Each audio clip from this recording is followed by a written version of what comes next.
Tell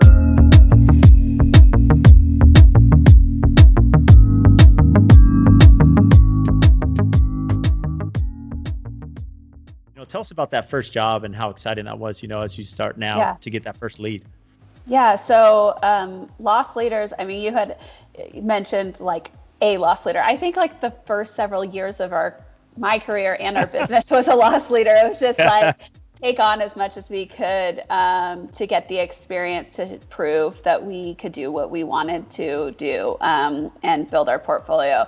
That first job, of course, I was so nervous, so excited. It was a super small project, but something about it just gave me the confidence to keep going. I think that I hadn't started it was that first project that gave me the idea to start a business Instagram. So like, I had, a private Instagram with just like a couple hundred followers. And I was documenting our house. And then I posted one photo from this first project, and, that small following was like, oh my gosh.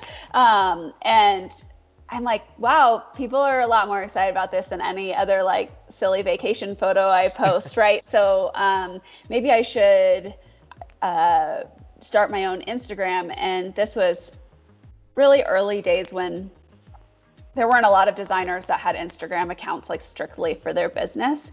And so that first project,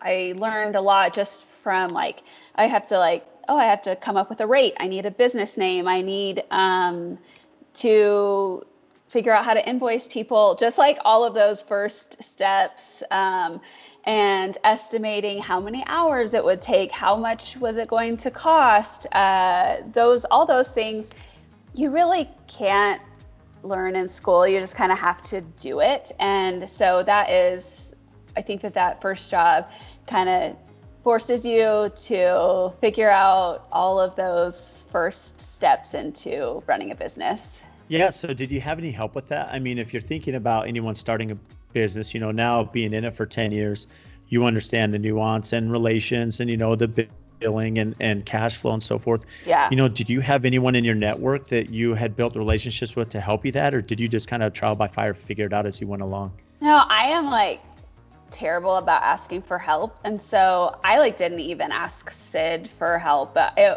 Google was my best friend always. It was just like, Google an interior design invoice and then figure it out. I just always have had I'll figure it out mentality, and I don't like asking for help, which has proven to be, it was challenging in the early days as we were trying to start Studio McGee. So we started Studio McGee in 2014, and we had to hire our first employees and then grow from there, and just relinquishing control when it was just me alone doing everything was a challenge. So no, I didn't ask for help. I should have probably. It would have made it a lot easier, but I just made things up as I went along.